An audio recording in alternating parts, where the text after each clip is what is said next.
Namaskar.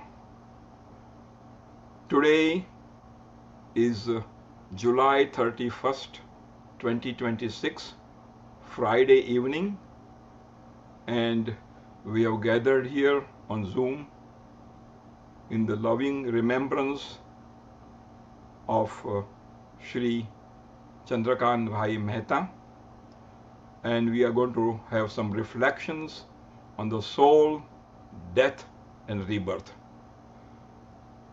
I will mainly focus on teachings from Bhagvat Gita, Srimad Bhagavatam, which is a Purana, the most important Purana out of 18 Puranas, and the Upnishadas. And if I have to tell you one message to take home, it is from Bhagavad Gita, which is written here, Nainam Chindanti Shastrani, Nainam Dahati Pavaka. The soul is never born and it never dies. And we will go into deeper discussion on soul. So let's start with Satsang. In Gujarati or in Hindi, it will be called Mrityu Mangal. And for translating in English, I have labeled it as celebration of life.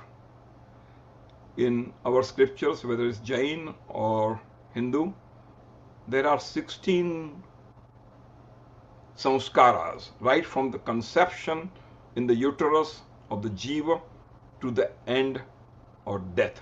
There are 16 samskara, and the last samskara is Agni samskar or Mrityu Mangal. Mrityu. By and large, we consider Mrityu as not Mangal. We consider something as horrible, inauspicious, but our Shastra says otherwise. The Mrityu is Mangal, and we will see why it is Mangal. Because Mrityu is a time to give our account to the Almighty Paramatma. And if we have led our life in a righteous way, in a sattvic way, then our books are clean and we are happy to show our books, our karmas to God. And it is a celebration. Of course, at the time of death, we remember our beloved and we celebrate his life, his achievements, his blessings, how good he was, what were his virtues, and what can we learn from his life, that he had such a beautiful life. So that's why I titled this satsang as Mrityu Mangal, celebration of life. So I will start with a prayer from Bhagavatam, and I chose this prayer because it is so pertinent to our discussion today. Satchidananda Rupaya Vishvotpatyadi Hetave Tapatraya Vinashaya Shri Krishnaya Vayam Namaha. We prostrate Shri Krishna at his lotus feet, who is the personification or form of Supreme Brahman, who is Sat, Chit, and Anand. Sat is eternal existence. Chit is consciousness, awareness, and Anand is bliss. So that is his roop. What does he do? He is the cause for creation, sustenance, and dissolution of the universe. And how does he grace us? By removing 3 types of affliction, of suffering, what we call Adi, Vyadi, and Upadhi. That is Adi Bhautik, Adhyatmik, and Adi Daivik. So we all prostrate upon his lotus feet. I am a Krishna devotee, so I will say whenever I do any satsang that I am doing it by surrendering to his lotus feet, and that is Shri Krishna Sharanam Mama. So let's dive into what we are going to do today. Death is not something that we don't see every day.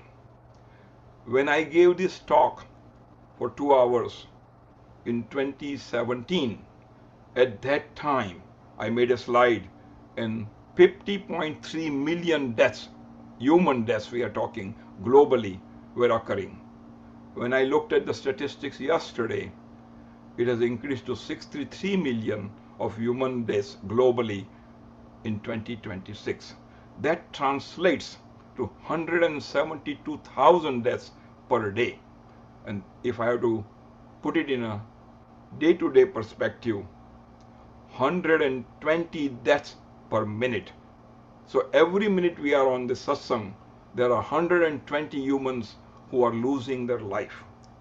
Such is the magnitude of a problem globally. We are only talking about human deaths. Now, if you talk about all the jivas, all the living beings, then the number will be astronomical. So that tells me that in my day-to-day life, I should stop. Stop for what? Stop for thinking, what is this death? What is the life? What is the meaning of life? How do I prepare for death? All those questions should arise, and I should, even though as busy as I am running around errands, doing leisurely activities of my life and meeting friends, going to movies, etc., etc., going to cruise, I should still be in constant thinking mode. What is my life and what is death? So I think I should stop and think about it. As I told you, nobody wants to talk about death. In olden days, if you say let's think about death, they will say it is amangal, upchukan વાળું છે. અને આપણે જો deathની વાત, if we talk about death, death will come upon us earlier.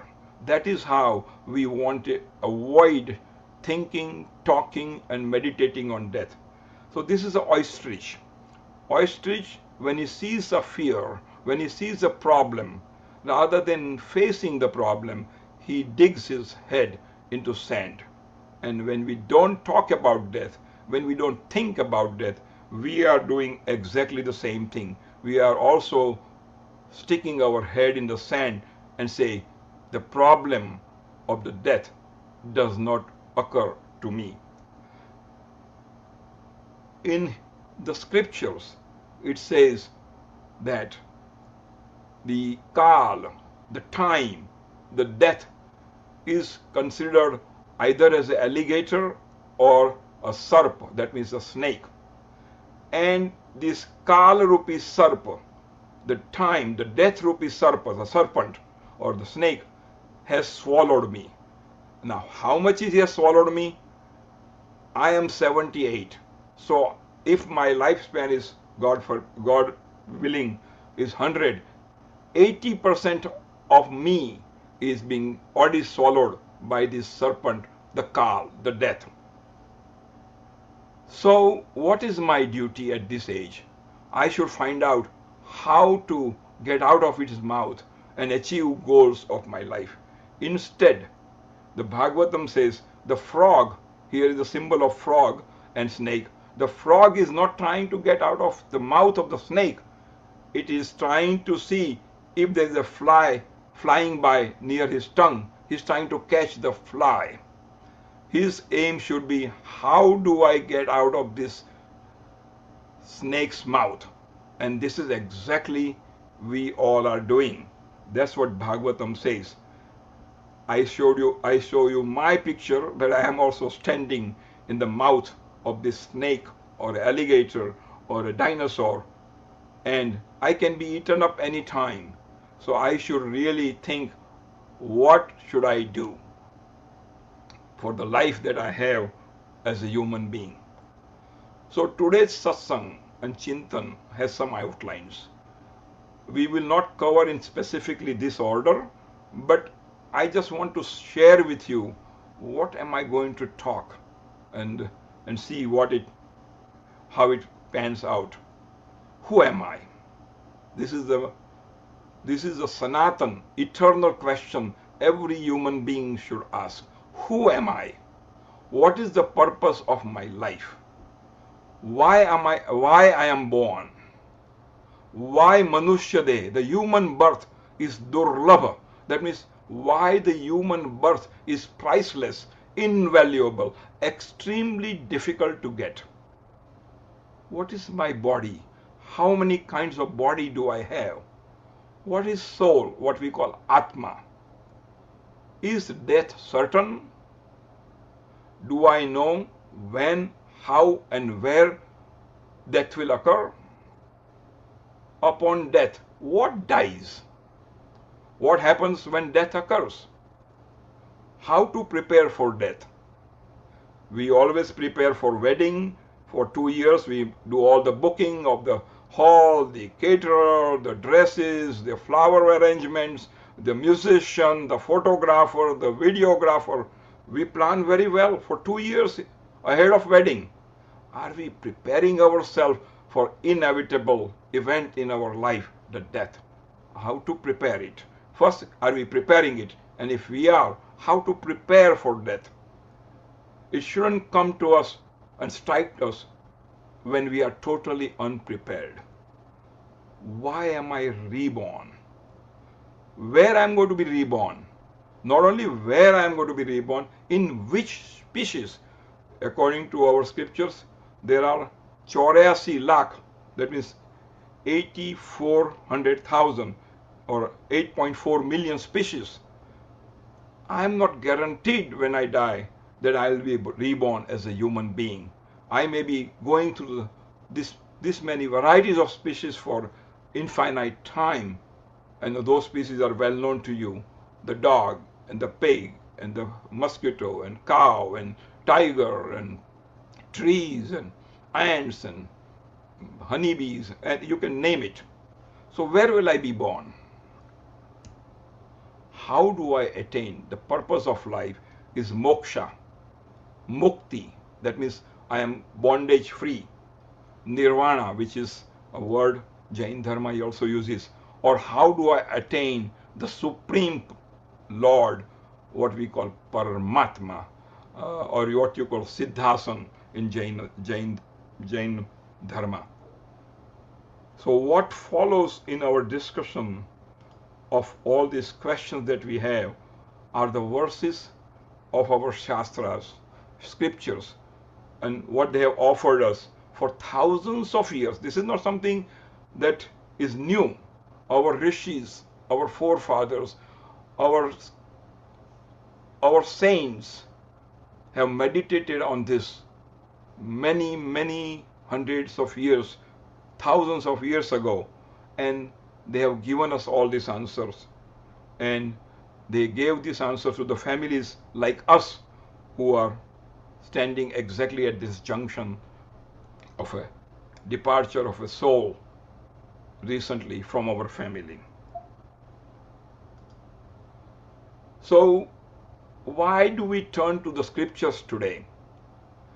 Hindu scripture and Jain scriptures does not ask to deny our grief. It asks us to understand what it is that we are grieving. The Bhagavad Gita and the Srimad Bhagavatam teach that body we loved was never the whole of the person we loved. I'll repeat that sentence because it's very important. The body we loved was never the whole of the person we loved. It was dwelling place of an eternal soul. What follows are the verses that we will talk about all these concepts. So Srimad Ramchandra, in his Jain philosophy of Durlabha Manav Deh and Shri Atma Siddhi Shastra, in first verse says, Je Swarupa Samjya Vina Pamyo Dukha Ananta. Je Swarupa Samjya Vina પામ્યો દુઃખ અનંત, સમજાવ્યું તે પદનમું Shri Sadguru Bhagavant. Without understanding my true nature, I suffer endless misery. Now, when he says endless misery, he's not talking about this life. We have been born, we have gone through the cycle of death and rebirth infinite times. We cannot even count how many births I had had before. So, Ananta, Ananta means the one which is endless. Anta means end, or means nahi. Ananta means endless suffering and misery that we have gone through. Why? Because we did not understand what is my Swarup. Who am I? And who will teach us about it is our Sadguru, the mentor, our Shastras. And that's why we first and foremost surrender to the lotus feet of Srimad Ramchandra, our gurus, our Shastras. So that is what Jain philosophy is. So I want to first dwell upon the Jain philosophy, which I love, the way it portrays the human birth and its pricelessness. Again, the human birth, that means the human body that I have, which is priceless. In Sanskrit, in Srimad Bhagvat Mahapuran, it is called Durlabha Manav Deh.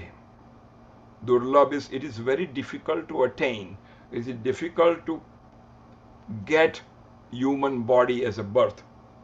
So in Srimad Bhagvat Mahapuran, it says in the 11th canto, 9th adhyaya and 29th shloka, Sudurlabham namasishu nave shanti dehina. And translated it says, the human birth is extremely rare and difficult to attain. And I must give credit of this concept from Jain philosophy to my dear friend, and I think you know him very well, Dr. Kirit Gosalia. So when we go to his house or when he comes to my house, we do satsang and we share our ideas of Jain philosophy, Bhagavatam, Gita, and see how we can enrich ourselves. So one day he says, when I told him Durlabha Manav Deh, according to Bhagavatam, so he said Jain philosophy also has similar quotation. And the example in Jain philosophy is that if one gentleman standing on the rock at the one end of the ocean and the other gentleman is standing in the other end of the ocean with a needle hole, and if this gentleman is throwing a thread or a rope enough to go through the needle, and the chances that this thread will go through the ocean, floating all the way and coming to this needle, and it will be threaded. Whatever the possibility statistically is this, for me to get the next life as a human birth is even rarer than the chance that this thread will float through the ocean and be going through the needle hole, standing on the other end of the ocean. So that is the rarity of human birth. And I'll show you what Bhagavatam says about rarity of human birth. So this is Bhagavata's concept. In Bhagavatam, the time is categorized. Just like we say there are 24 hours a day, 7 days a week, 31 days a month, 12 months a year, 10 years is a decade, 100 years is a century, and then so on. So the time is divided into Kali Yuga, Dwapar Yuga, Treta Yuga, Satyug, Mahayug, Manvantar, and Kalp. And without going into all these details, one Kalp is 4.32 billion years. Again, it's not million, it is billion. So one Kalp is 4.32 billion years. And Bhagavatam says once I lose this human body, the chances that I'll get again the human body is 4.32 billion years. And that is also if God graces me saying I should give Narendra another chance of having this human body, and maybe in this life he will do what he's supposed to do. That rare is the human body, obtaining a human body and being born as a human. So here we go, the Christianity. For you are the dust, and to dust you shall return. So the Bhagavatam is the top most Purana out of 18 Puranas written by Veda Vyas. And the Bhagavatam rotates or is woven around this basic question that you and I should ask all the time. And this is my favorite shloka from Bhagavatam, and this is the fundamental shloka around which 18,000 shlokas in Bhagavad has been described. So let's read in Sanskrit, and if you are watching on TV, I'm going to read it from here, but for those who don't understand this Sanskrit alphabets, you could read from here. Is transliteration here, and there is a translation here. So I'll read in Sanskrit. Atah pruchhami sansiddhi yoginam param gurum purusasyehe yat karyam mriyamanasya sarvata. Atah, therefore, here is the Parikshit, and here is his Guru, Paramhamsa, Shukdevji, and noted Munis of that time. And this is occurring approximately 5,250 years ago. So this scene is on the banks of Ganges, Ganga, and he is the king who has renounced everything, as he's been cursed that on 7th day a Takshakanak, a serpent, poisonous cobra called Takshak is going to bite him, and he will be succumbing to death. So he has renounced everything. He is the Chakravarti, king of the whole universe at that time, whole Prithvi. And he is asking this Paramhams, O supreme teacher of yogis, I ask you, and this is my question, this is your question. He is asking for me and you, what in every respect is the duty of a person in this world who is about to die? We are all about to die, but we don't know when. So, mriyamanasya, we are about to die any minute. We don't know. So what should he do? What that person should do? Of course, he knew 7 days, because that curse was that he will be dead after 7 days. But I and you don't have guarantee for 7 days. We don't know whether the death will strike today, tomorrow, any minute, any second. So we don't have even guarantee for 7 days. He had a guarantee for 7 days. So our scriptures say that if you want to prepare for death, then you should remember death every day. That doesn't mean you should be depressed. That doesn't mean you should be down and hanging your face in a misery. But remembering that I am not immortal, remembering that I don't know where death is going to strike, remembering that I have to prepare for my death. So when you do that, remember, if you go to a funeral, which we all attend, which if you go to cemetery with our friend, or if you go to a cremation, at that time we should say, it could have been me. And we need to reflect and say, how do I handle the inevitable death? And how do I prepare for the death? The more you remember, the more I remember, I'll be better prepared, and I'll have my life accordingly in conduction. So remembrance of death makes one humble, because I know I am not immortal.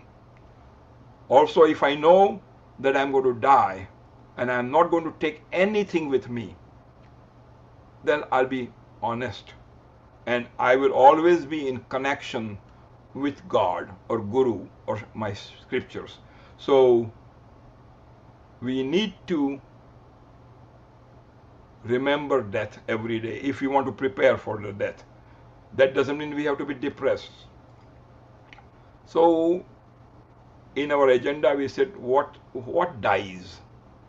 In our scripture, and it is also Jain scripture, even though I am showing it to you from Vedas, Upnishadas and Gita, there are three kind of bodies. One is called a sthula sharir, which is called gross or physical body, the visible body of flesh and bone, made of the five gross elements. This is what is born, ages, and is cremated, what we have laid to the rest. So that is a sthula sharir, made out of five elements, and we won't go into the detail. Then there is a sukshma sharir, the subtle body. What it is composed of? It is composed of mind, intellect, and ego, manas, buddhi, and ahamkar. It carries the soul's impressions and desires from one life onward into the next life. So the sthula sharir never comes with me. So we are going to cremate this sharir and the story ends there. So once a person dies, the sukshma sharir goes with him, the subtle body, which is composed of man, buddhi, chitta and ahankar in a Vedic language. And it carries all my samskaras, all the things that I have learned during this life or unlearned during this life. What are my desires, what I have attained, how much spirituality I have attained, what my mind thinks, all those things go with me. And when I get into next life, I start not from zero. It's not a reset button. I start from where I ended my life now and I move on further. Or I can go down. But that's the starting point. And Karan Sharir, the causal body, the seed of ignorance and unfulfilled karma, for which the subtle and gross bodies arise. It dissolves only when soul attains the liberation, which is called moksha. So here is the subtle body. No, sorry. Here is the sthula body. Here is what we call gross physical body or sthula sharir. And it is made out of flesh, bones, blood, skin, muscles, veins, nerves, and of course it doesn't look so horrible because the God has covered it with a nice looking skin. So as they say, the beauty is only skin deep. So this is our sthula sharir, which is what we don't take with us. So now we go to a concept. Who am I? And rather than reading the whole shloka, because it will take longer time, my focus is on this one. Amrutasya putra. We are Amrutasya putra. Putra means children. Actually it is sons, but it is not gender specific. Putra is said like a male, but it is not male gender. We are Amrutasya putra. Amrut means immortal. So I am the son of immortal. That is what Shvetashvatar Upanishad says. So I am the son of immortal. So then you could say, then why we are having death if I am the son of immortal? So let's see what we can understand. Katha Upanishad says that know the soul as a rider of the chariot. If you have a chariot, the soul is the rider, the driver. The body is merely the chariot. The intellect is the charioteer. Sorry, the soul is a rider of the chariot. the intellect, which he talked about, is the charioteer. The mind are the reins, the lagam, the reins that hold the horses in place and tell them to move faster or slow down. When chariot wears out, the rider is not lost. He simply steps out of it. So too, when the body fails, the soul that rode within it remains and steps out of this body. Vana Purana says, day after day, countless beings depart to the abode of death. Yet, those who remain behave as though they themselves will live forever. So this is from Vana Parva. It's not Purana, I misspoke. It is from Vana Parva. It is from Mahabharata. There are two big epics in India, or Bharat. One is Ramayana and another is Mahabharata. And this is from Vana Parva, where there is a dialogue between Yudhishthir, the eldest of Pandavas, and Yaksha, who is asking him questions. So Yaksha asks him, tell me what is the most surprising wonder of the world. Of course, we know many wonders of the world like Eiffel Tower, Niagara Falls, but that is not in connection with that. The most wonderful world, most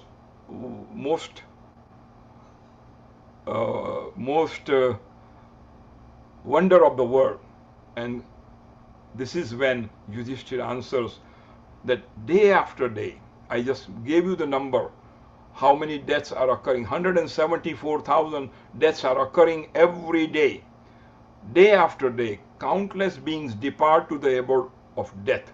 Yet, those like me and you, who remain here and do not succumb to the death, we behave as though themselves will live forever. What could be more wondrous than this?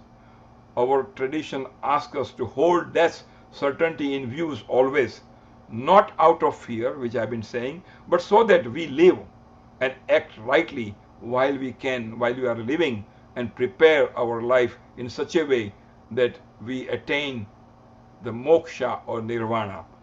So that is the most wondrous thing in the world. So how do we attain God? How do we attain nirvana?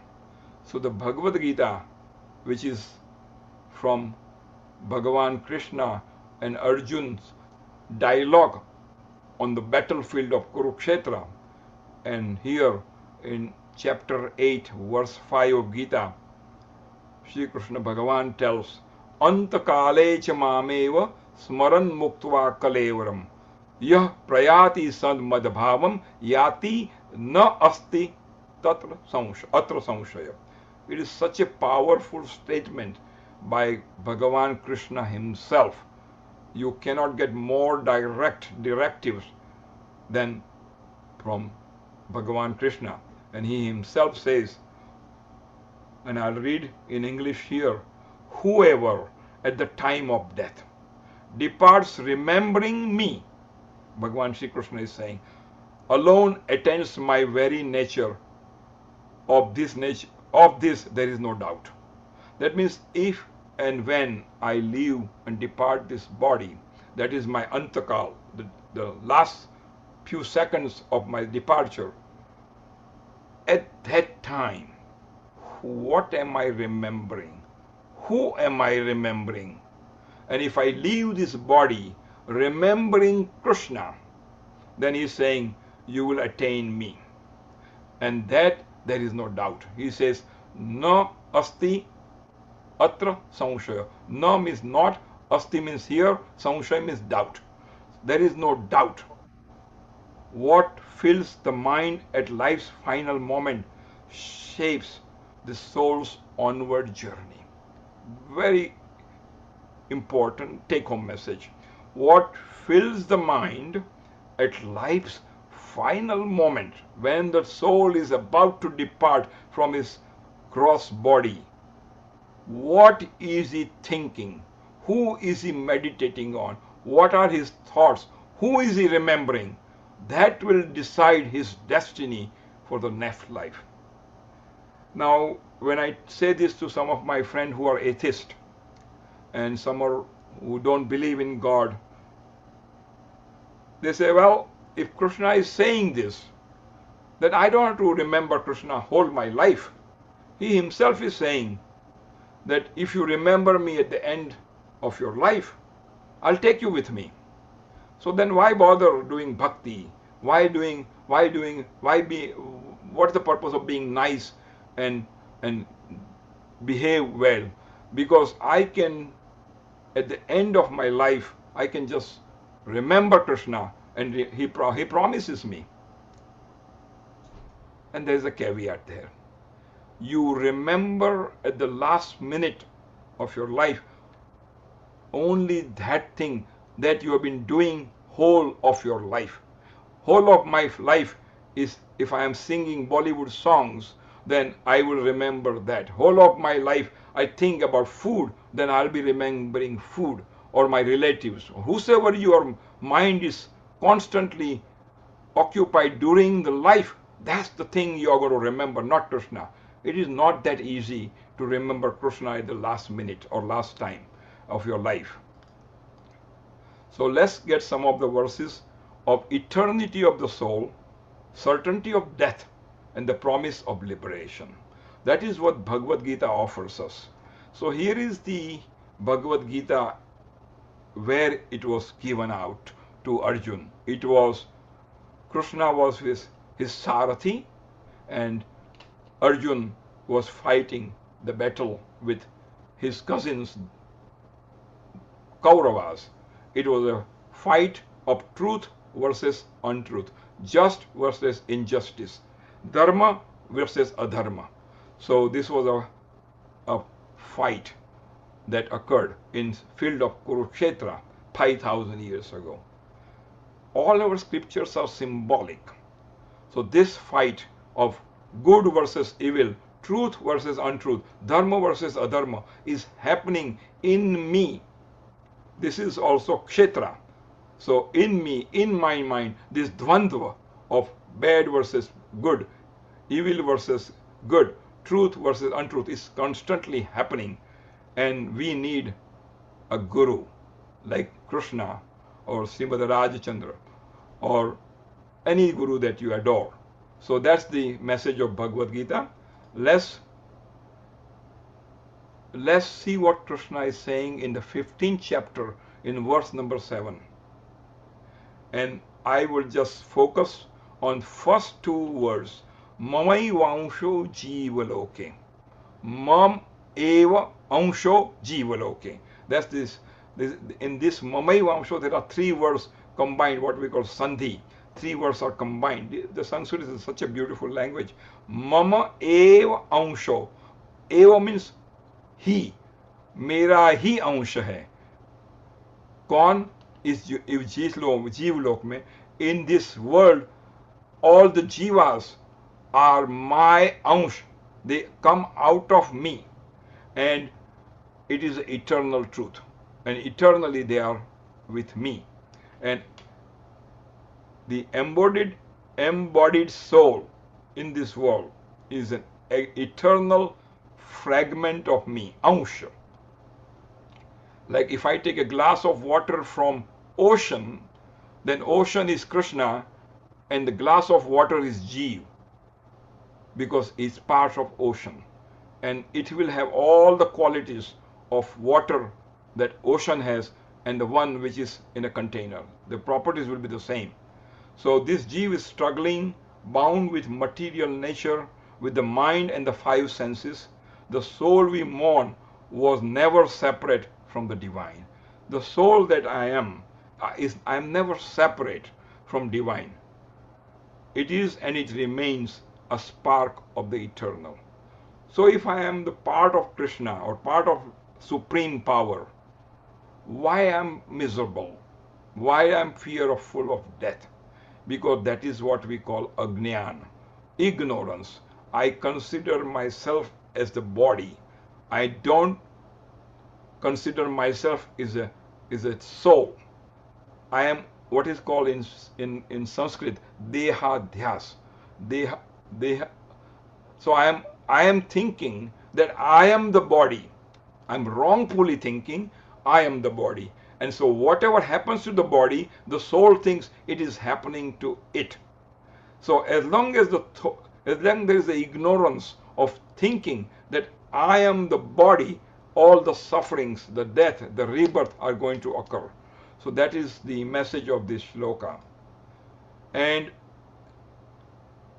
this is another nice depiction of who I am. And this comes from my Sadguru, Pujya Dongreji Maharaj, whom I had an opportunity to listen 7 days discourse of Bhagavatam. And I'll say it in Gujarati and then I'll translate in English. It is already done here. Sihinnu balak sinha ja hoy છે. The lion's cubs are always lions. I went through this, that we are amrutasya putraha. I am the part of the immortal. So we all are created in God's image. That's what Bible says. So I kind of took this message and also took the message from Bible. We all are created in God's image. So what is God? And we went through the first slok at the beginning, Sat, Chit and Anand. God is eternal, God is awareness and consciousness, and God is Anand. If I am His son, if I am His Ansha, if God is here and these are His values and properties, similarly I must be, I am also Sat, Chit and Anand. Again, lions' cubs are always lions. So if I am the son of God, then if He's Sat, Chit and Anand, similarly you and I are definitely 100% guaranteed Sat, Chit and Anand. The moment we realize this, the fear of death goes away. As the lion cub will grow up to be a lion, we must realize, we must remember and live our divine nature throughout the life that God has granted us. Know who you truly are. You are not just the body. You are not just the mind. You are eternal. You are consciousness. You are bliss. You are divine. You are God in expression. Once you realize that, it is easy said than done. We all know this, and we still have fears. We still have anxieties. We still have anger. We still have so many bad qualities in us because we forget during that time, who am I? The moment I come to realize who am I, all the other things will disappear. So what happens to us? And this is one of the most famous quoted shloka from chapter 2 of Bhagvat Gita, 22 verse. And this I will chant whole thing because this shloka has been quoted many, many times by every philosopher, every saint, every person who discusses life and death and body and soul. Vasansu jirnani yatha vihaya navani grunnati naro parani tatha sharirani vihaya jirna anyani sanyati navani dehi. As per person, as we cast off worn out garments, vasansi jirnani, jirna means worn out garments. A shirt that I've been wearing for 20 years, the collar is torn, the sleeves are torn, there are some holes in the shirt. And I may change the shirt or garment.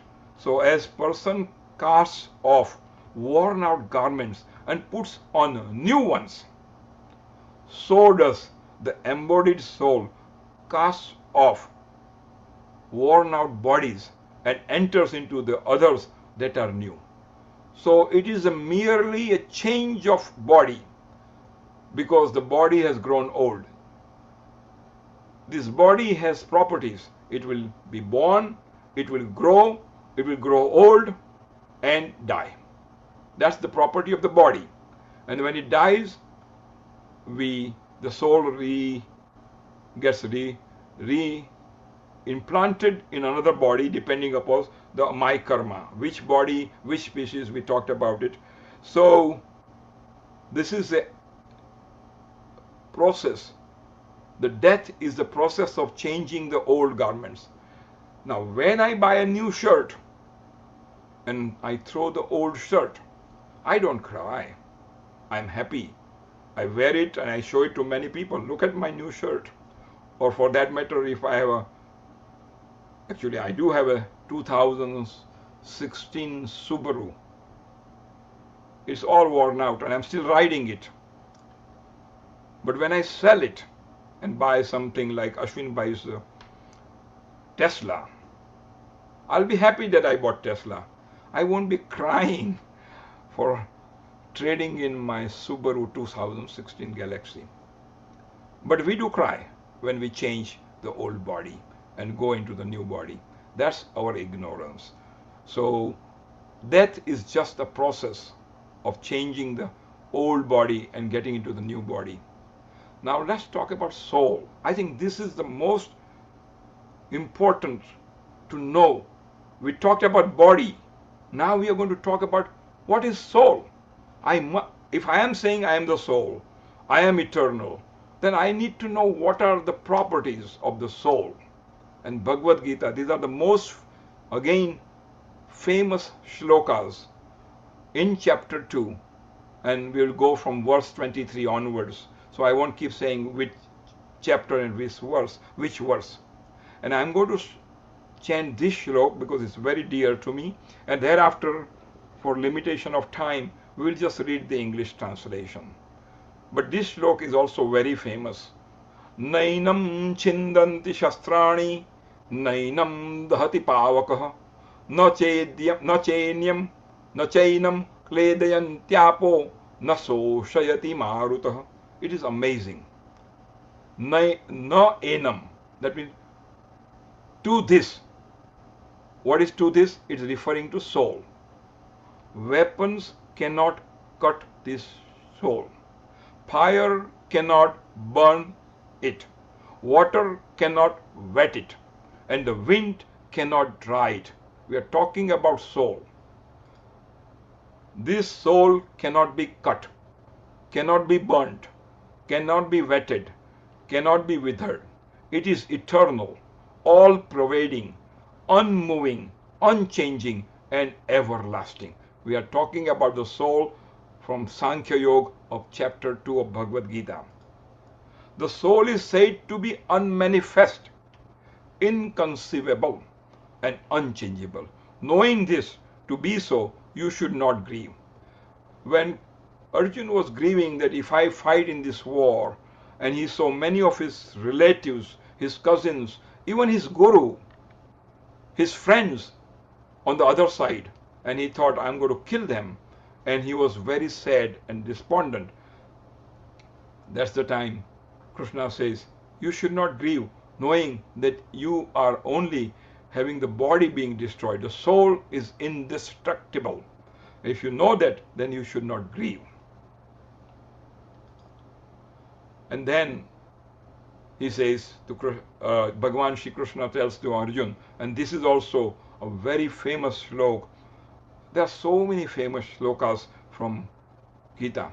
Jatasya hi dhruvo mrityuh dhruvam janma mritasya cha tasmat pariharyarthe natvam sochutumarhasi.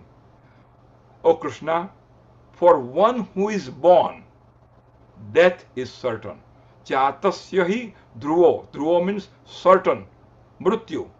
Jatasya. One who is born, he is destined to die.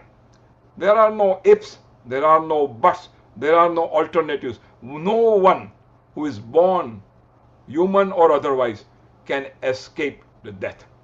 So the death is certain. We all know, whether you are atheist or whether you are bhakta, whether you are Jain, whether you are Hindu, whether you are Christian, whether you are male, whether you are female, whether you live in Australia, whether you live in India, everybody knows, one who is born, death is certain. And then for one who has died, the second portion is somewhat unknown or less known or less perceived. For one who has died, the birth is also certain. So this is cycle of death, birth, death, birth, death, birth. It's endless loop. In computer, if you are in computer, you know that there is an endless loop of music. You put that 5 seconds or 10 seconds of music on your slide and say, keep it going, endless loop. And it will keep playing until you click it out. So that is the endless loop.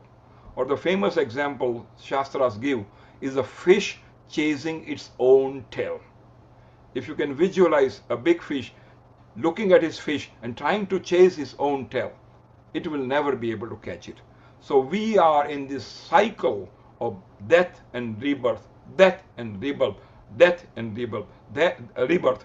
Therefore, over this unavoidable truth, O Arjuna, you should not grieve. Then what should we do? We went through our agenda. I need to do something, which was the first question of Parikshit to Paramhans. I want to attain, in Jaina, the Siddha Parvat or Siddha Asan. In Hinduism, it is Vaikuntha Dham, Goloka Dham, or Mukti, or Nirvana. So, sometime I have heard many times, person who has died, we call him Swargastha. That means one who is in the Swarga, the heaven. So here, Krishna says in the 15th chapter, in the 8th chapter, verse 16 of Bhagvat Gita, which is the title of the chapter, is called Akshara Brahma Yoga. A Brahma Bhuvana Loka Punaravartino Arjuna. Mamupetya tu kaunteya punarjanma na vidyati. This is exactly what I'm trying to do.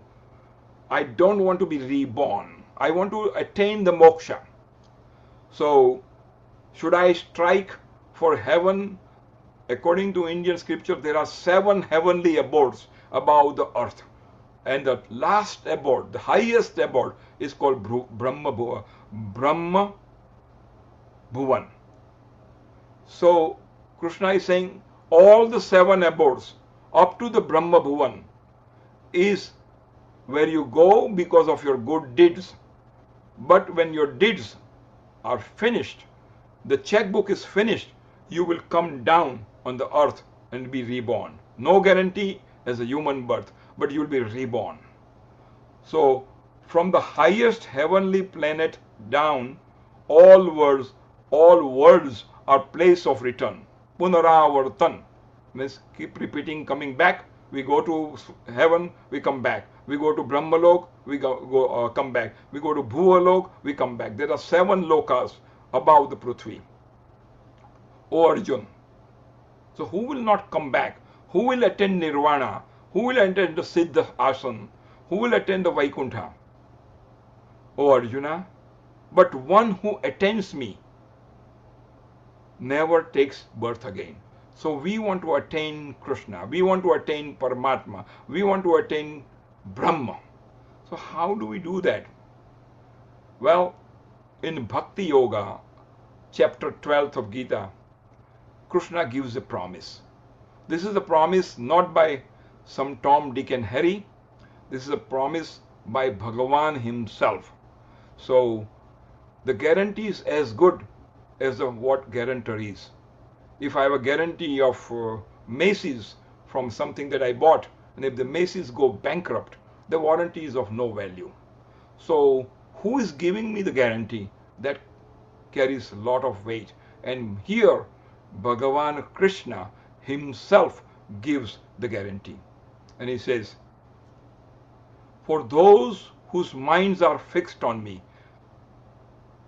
we will pay very close attention to his words. For those whose minds are fixed on me, on Krishna, because Krishna is saying this, I swiftly become their deliverer from the ocean of birth and death, O Partha. This is Partha is Arjun. He has many names. Here he is addressing him as a Partha. So this is the promise in the 12th chapter of Bhakti Yoga. For those whose minds are fixed on me, Krishna says, I swiftly, that means quickly. It's not that I will think about it, let me see what happens. I swiftly become their deliverer from the ocean of birth and death. So that is his promise. So that means we have to do bhakti. And bhakti is devotion, loving God all the time, every breath I take. There is a song which I used to like, every breath you take. I would say every breath I take, I must remember Krishna, or whosoever you worship. Krishna is my Ishtadev, so I'll say Krishna, but you could replace that with Mahavir, or you could replace that with Srimad Rajachandra, or whosoever you adore. But every breath I take, I should remember God. I went through this. If I remember God every breath, then I will remember Him at the time of my last breath, because I am remembering Him every breath. And since I don't know when the death is going to strike, so when I remember Him every breath I take, I am guaranteed that I'll remember Him at the time of my last breath, and He is going to be the deliverer of making me free of bondages. Then he says in this shloka, for those who worship me alone, thinking of nothing else, ever devoted, I carry to them what they lack and preserve what they have. That is called Yoga Kshemam Vahamyam. Now we are not talking about only the time of death. He is saying the person who remembers me all the time, I take care of him during the lifetime also. It is not only death. During his lifetime, I carry to them what they lack. So whatever I need in my life, wealth, health, relatives, facilities, He carries them to me. And also, He preserves what I already have. So He gives me what I don't have but I need, and He will preserve what I already have. That is called Yoga Kshema Vahamiham. So not only He delivers me out of the bondage of life and death, but He delivers me during my lifetime. He is my protector while I am leading this life, the God. So that is what He is trying to say. Even those with faith worship other deities, they too, O son of Kunti, he is addressing to Arjun, are worshipping me, because He is the final God. So whether you worship intermediary God, you are still worshipping them, because these intermediary gods are also a form of Krishna. So no matter who you worship, you are still coming to me. So there are 4 Vedas, and I think we should know the 4 fundamentals of life. Who am I? What is my soul? The essence of 4 Vedas. And they are called the 4 Mahavakyas. Vakyas are sentences. Maha means the great. The great saying drawn from each Veda, each pointing to the identity of individual soul and the Supreme. So each is coming from different Vedas. There are 4 Vedas, and we will go through it. But these are Mahavakyas. That means a very short sentence, not long shlokas. For each of these Mahavakya, a divine saint like Pujya Rakeshbhai, who had the fortune to meet him in Poconos in his shibir, can discuss for 7 days each of this sentence. That much of depth, that much of philosophy are in these 4 sutras. So let's see. We don't have time like that, so we'll just chant it and literally look at its translation with some philosophy in the translation. So Yajurveda, Bruhad Aranyaka Upanishad says, Aham Brahmasmi. Again, Aham means I am, Brahmasmi. I am the Brahma, I am the Supreme. We saw that I am the part of the Supreme. Here the Yajurveda is saying, I am the Brahman, I am the Supreme. At the deepest level, I am Brahman. The individual self is not separate from the Supreme Reality. The two have never truly been two. So this is Advaita. Advaita means there are no two things. Dvaita means two, Advaita means not two. So they two have never been two to begin with. So Aham Brahmasmi, that is one sutra. Tattvamasi, thou art that. This is such a deep philosophy. Sage Uddalaka's teaching to his son, Shwet Ketu, the same eternal reality that pervades the entire universe. Again, the same eternal reality that pervades the entire universe is without any difference. The very self is within you. So this is such a powerful message. Who am I? And this is from Samaveda, Chandogya Upanishad. Let's go to the 3rd Mahavakya. Again, as you can see, these are very small sentences, 2 words or 3 words. This is from Rigveda, Aitharya Upanishad. Prajnanam Brahma. Again, Prajnanam Brahma. Consciousness is Brahman. We went through that right in the beginning when we did prayers. Sat, Chit, Anand. These are the 3 virtues of Paramatma. Consciousness. Sat is eternal. Chit is consciousness, awareness, and that is Brahman. The very awareness by which we know anything at all is not a product of the body. It is itself the supreme reality. And we'll go to the 4th sentence. I thought we had a 4, but maybe slide got deranged. So Atharvaved says, Kalasya Kutila Gatihi. The time, the death that carries the time that carries the death and makes us old and die. It's gati, it's chal. People think that they know what the time is going to do it to them, or what can time do, but they don't know. I have heard many times when I'm in Anand Vihar, I say, what are you doing this day? Oh, nothing, just we get together, drink tea, eat some bhajiyas, killing time. Such a wrong notion.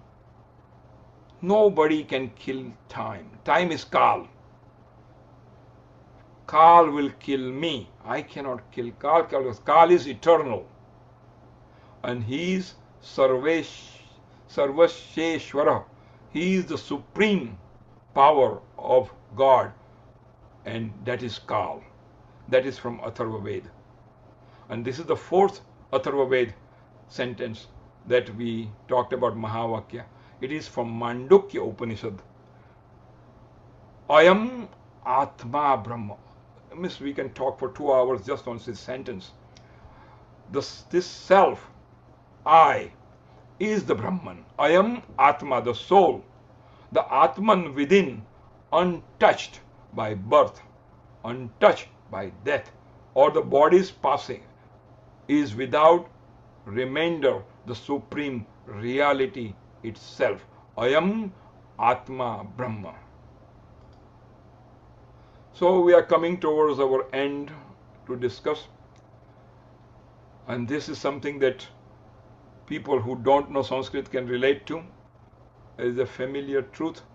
Said simply, in this world, nothing can be said to be certain except death and taxes. Often it is attributed to Benjamin Franklin in 1789. So even the modern world, it may be atheist, but even the modern world, in its own plain words, arrives at what our sages have taught us long time ago. That is not possibility to be avoided, but a certainty to be prepared for. That's the message. We cannot avoid death. Anybody who is born is destined to die. We cannot change the mortality. We are going to succumb to the death. How am I going to prepare for it? And how can I make best use of it? And how do I attain my purpose of life? That is what this whole satsang is about. This is precisely why the Gita and Bhagavatam urges us again and again. Means the saints are coming. So many Bhagavatam kathas are being done in United States and in India. So many shibits are being held by Kanji Swami and all the Jain scriptures scholars, Pujya Rameshbhai, and of course the teachings of Srimad Ramchandra. So they are again and again and again telling this. But we are the stupid people who think, I'll postpone it. I have many years to live. I have many other things to attain. I have many things to attend. And we forget the uncertainty of life. So our scriptures, saints, gurus urge us again and again and again and again to keep the remembrance of life's uncertainty close, so that we may live, love, and act in the best way our scriptures are teaching us, and also upon death we are attaining the purpose of this life, the human birth. Om Shantihi, Om Shantihi, Om Shantihi. The body that was loved has returned to the 5 elements from which it came. The soul that was loved was never born and never dies. That's the message of our Shastras. And I think that may be the last slide. I have created sources and references from where all these things came, which grantha or which Shastras, and their references. But I think that is the last slide. So I'm going to stop my sharing. Give me 1 second. And I'll stop recording.